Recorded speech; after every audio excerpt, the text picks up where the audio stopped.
ಬ್ಯಾಂಗ್ಳೂರ್ ಬೀಟ್ಸ್ಗೆ ನಿಮ್ಮೆಲ್ಲರಿಗೂ ಸ್ವಾಗತ. ನಾನು ರಕ್ಷಾ. ನೀವು ಪರಾಠ ಲವರ್ಸ? ಪರಾಠಾಸ್ ಅಂದರೆ ನಿಮಗೆ ಸಿಕ್ಕಾಪಟ್ಟೆ ಇಷ್ಟನಾ? ಅದರಲ್ಲೂ ಸ್ಟಫ್ಡ್ ಪರಾಠ ತಿನ್ನಬೇಕು ಅಂತ ಅನ್ನಿಸ್ತಾ ಇದೆಯಾ? ಹಾಗಿದ್ರೆ ಬೆಂಗಳೂರಿನ ರಾಜರಾಜೇಶ್ವರಿ ನಗರದಲ್ಲಿರೋ ಈ ಜಾಗಕ್ಕೆ ನೀವು ಬರಲೇಬೇಕು. ಇಲ್ಲಿ ವೆರೈಟೀಸ್ ಆಫ್ ಸ್ಟಫ್ಡ್ ಪರಾಠ ಜೊತೆಗೆ ನಿಮಗೆ ಬೇಕಾಗಿರುವಂಥ ನೀವು ಇಷ್ಟಪಡುವಂತಹ starters, north Indian dishes, soups ಎಲ್ಲ ಕೂಡ ಸಿಗುತ್ತೆ. ಹಾಗಾದರೆ ಈ ಜಾಗ ಯಾವುದು ಅಂತ ನಾನು ತೋರಿಸ್ತೀನಿ, ಬನ್ನಿ.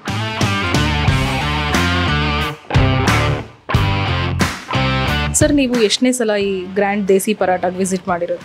ಫಸ್ಟ್ ಟೈಮ್ ಬರ್ತಾ ಇದ್ದೀವಿ. ಸೊ ತುಂಬ ಚೆನ್ನಾಗಿದೆ, ಟೇಸ್ಟಿಯಾಗಿದೆ, ತುಂಬ ವೆರೈಟೀಸ್ ಇದೆ, ತುಂಬ ಫ್ಲೇವರ್ ತುಂಬ ಚೆನ್ನಾಗಿದೆ. So this is not the first time we are having here. I think third or fourth time, and we always prefer coming on Sundays because the parathas are really delicious. ಅಮ್ಮ ಮಾಡ್ತಾರೆ ಪರೋಟ, ಆಲೂ ಪರೋಟ ಮಾಡ್ತಾರೆ, single variation. But ಇಲ್ಲಿ different variation ಇದೆ same paratha and all. So I was just trying out ಯಾವ್ದು ಚೆನ್ನಾಗಿರುತ್ತೆ ಅಂದ್ಬಿಟ್ಟು. First time ಬಂದಿರೋದು, ಗೊತ್ತಿಲ್ಲ ಯಾವ್ದು ಚೆನ್ನಾಗಿರುತ್ತೆ. But I really like this Rajarani paratha. Something is that. ಬೇರೆದು it was okay, but this one is really good. One more thing is ಬಿಸಿಯಾಗಿ serve ಮಾಡ್ತಾರೆ. ಲೈಕ್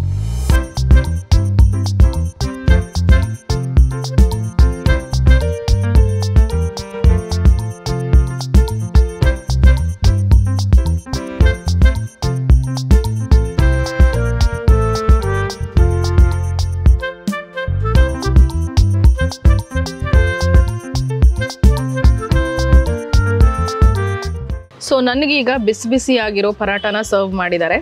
ಟೇಸ್ಟ್ ಮಾಡುವಂಥ ಸಮಯ. ನಾನು ಆಗಲೇ ಹೇಳಿದಾಗೆ ನಮ್ಮ ಬೆಂಗಳೂರಿನ RR ನಗರದ the grand Desi paratha, pure veg family restaurant ಇದು.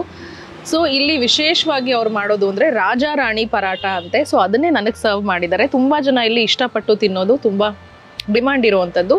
ಆ್ಯಂಡ್ ಇವರ ಸ್ಪೆಷಾಲಿಟಿ ಏನು ಅಂತ ಹೇಳಿದ್ರೆ ಇದು ರಾಜಾರಾಣಿ ಪರಾಟ ಅಂತ ಸ್ಟಫ್ಡ್ ಪರಾಟ ಕೊಟ್ಟಿದ್ದಾರೆ.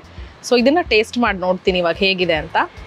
ಮೊಸರು ಕೊಟ್ಟಿದ್ದಾರೆ ಇದ್ರ ಜೊತೆ, ಆಮೇಲೆ ಪುದೀನ ಚಟ್ನಿ ಇದೆ, ಮಾವಿನಕಾಯಿ ಉಪ್ಪಿನಕಾಯಿ ಕೂಡ ಇದೆ. ತುಂಬಾ ಚೆನ್ನಾಗಿದೆ. ಸೊ ಬಿಸಿಯಾಗಿ ತಿಂದರೆ ತುಂಬ ಚೆನ್ನಾಗಿರುತ್ತೆ. ನಿಜ ಹೇಳಬೇಕಂದ್ರೆ ನಿಜವಾಗ್ಲೂ ಇದು ಓವರ್ ರೇಟೆಡ್ ಅಲ್ಲ. ಸೊ ನಾನು ಟೇಸ್ಟ್ ಮಾಡ್ತಾ ಇರೋಂಥ ಈ ಪರಾಟ ತುಂಬಾ ಚೆನ್ನಾಗಿದೆ.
ನೋಡಿದ್ರಲ್ಲ ದೇಸಿ ಗ್ರ್ಯಾಂಡ್ ಪರಾಠದಲ್ಲಿ ಏನೆಲ್ಲ ಸಿಗುತ್ತೆ ಅಂತ. ಮಾಕ್ ಟೇಲ್ಸ್, ಲಸ್ಸಿ, ಹಾಗೆಯೇ Chinese, north Indian dishes, starters, deserts ಎಲ್ಲ ಕೂಡ ಸಿಗುತ್ತೆ. ಒಂದು ಇಳಿ ಸಂಜೆ ಇಲ್ಲಿ ಬಂದು ನೀವು ಹರಟೆ ಹೊಡಿತಾ ನಿಮ್ಮ ಫ್ರೆಂಡ್ಸ್, ಫ್ಯಾಮಿಲಿ ಜೊತೆ ಬಿಸಿಯಾಗಿರೋ ಪರಾಠ, ನಿಮ್ಗೆ ಇಷ್ಟವಾಗಿರೋ ಸ್ಟಾರ್ಟರ್ಸ್ನ ನೀವು ಸವಿಬಹುದು. ಹಾಗೆಯೇ ನೀವು ನಮ್ಮ ಚಾನಲ್ಗೆ ಹೊಸಬರಾಗಿದ್ದರೆ ದಯವಿಟ್ಟು ನಮ್ಮ ಚಾನಲನ್ನು ಸಬ್ಸ್ಕ್ರೈಬ್ ಮಾಡಿ, ಪಕ್ಕದಲ್ಲಿ ಕಾಣೋ ಬೆಲ್ ಐಕನನ್ನು ಒತ್ತಿ. ಹಾಗೆಯೇ ಬೆಂಗಳೂರಲ್ಲಿ ಇರತಕ್ಕಂಥ ಸಾಕಷ್ಟು ಹೋಟೆಲ್ಗಳು, ರೆಸ್ಟೋರೆಂಟ್ಗಳಲ್ಲಿ ಯಾವುದು ನಾವು ವಿಸಿಟ್ ಮಾಡಬೇಕು ಅಂತ ಕೂಡ ನೀವು ನಮ್ಮ ಕಮೆಂಟ್ ಸೆಕ್ಷನ್ ಅಲ್ಲಿ ಕಮೆಂಟ್ ಮಾಡಿ ತಿಳಿಸಿ.